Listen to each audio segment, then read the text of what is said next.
प्रणाम सब गोटा के। हम छी माधवी झा। आ एकटा चौड़चन पाबनि पर गीत लऽ के एलहुँ हन, अहाँ सब सुनू।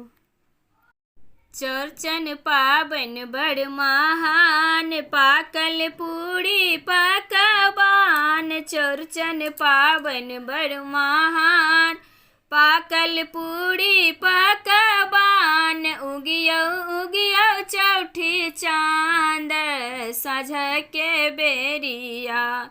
उगियो उगियो चौठी चाँद, साँझके बेरिया। कनिया में साजल ये सामान, लड्डू पेड़ा खाजा पान। कोनिया में साजल ये सामान, लड्डू पेड़ा खाजा पान। केला पकल सपनाम, साँझके बेरिया।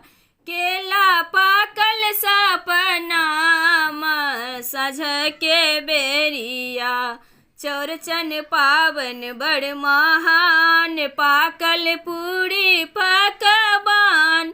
उगियो उगियो चौठी चाँद, साँझके बेरिया।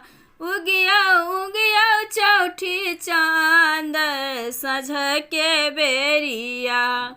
सहल पबनैतिन भर दिन, अहाँके पूजा में अछलीन।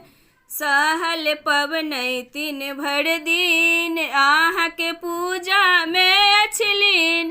करियौ सबके दिन सुदीन, साँझके बेरिया। करियौ सबके दिन सुदीन, साँझके बेरिया। चौड़चन पाबनि बड़ महान, पाकल पूरी पकवान। उगियो उगियो चौठी चाँद, साँझके बेरिया।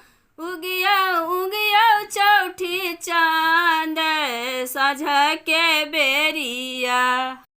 करियौ सरस पर विचार, मारर भांगैला तैयार।